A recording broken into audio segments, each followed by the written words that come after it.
Comme nous avons déjà appris à créer et éditer des pièces, dans ce module, nous allons travailler avec des assemblages utilisant le type de fichier assemblage. Dans cette classe, nous allons commencer notre apprentissage sur les assemblages, connaissant les opérations initiales pour créer un ensemble. Comme expliqué précédemment, les assemblages sont constitués de certaines ou de plusieurs pièces et peuvent contenir des sous-assemblages. Le sous-assemblage sont des assemblages partiels de certains mécanismes qui font partie de l'assemblage, précédemment assemblés et ajoutés à l'assemblage principal. Commençons la classe. Nous allons assembler un ensemble bielle à piston, dont les pièces sont disponibles dans les archives de cette classe.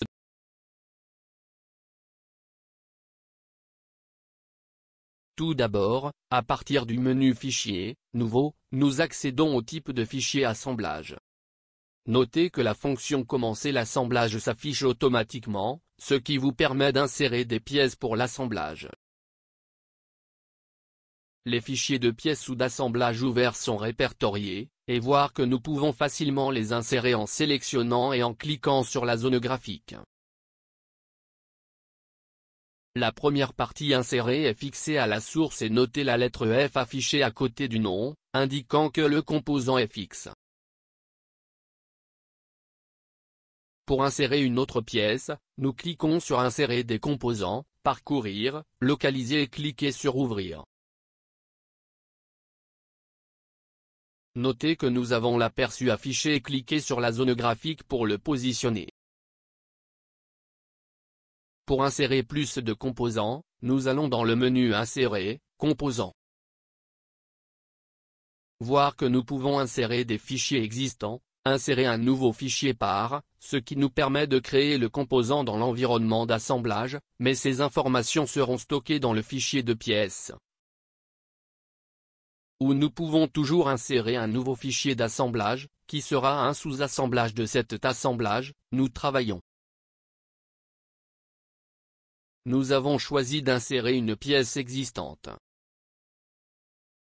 Nous localisons le vilebrequin et le positionnons dans la zone graphique en cliquant avec la souris. Notez que nous pouvons déplacer cette pièce librement. Dans la prochaine classe, nous allons apprendre à entrer les restrictions dans cet assemblage. Insérer un autre composant en faisant glisser entre les fenêtres du programme à l'aide de la souris. Nous pouvons également faire glisser des fenêtres de l'explorateur Windows. Pour créer une copie d'un composant, faites-le glisser depuis le gestionnaire d'entités et maintenez la touche CTRL enfoncée. Cela peut également être fait en sélectionnant une face de composant dans la zone graphique, en maintenant la touche CTRL enfoncée et en faisant glisser la zone graphique.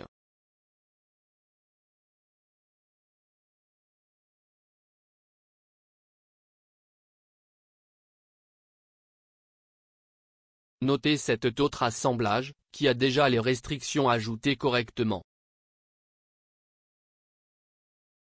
Nous pouvons le déplacer à l'aide de la souris, simulant ces opérations de travail. Nous pouvons vérifier les caractéristiques de cet assemblage en accédant au menu Outils et en cliquant sur Assemble Expert. Dans la fenêtre qui s'ouvre, des informations sont affichées, par exemple, le nombre de composants de l'assemblage. La description des fichiers d'assemblage, en spécifiant lesquels sont des fichiers par et qui sont des sous-assemblages, entre autres informations.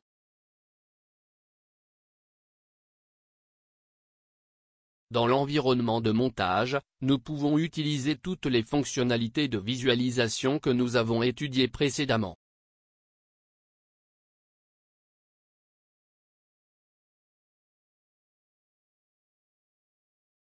Voyez que nous pouvons accéder rapidement à n'importe quel composant de l'assemblage, car ceux-ci sont répertoriés dans le gestionnaire de fonctionnalités.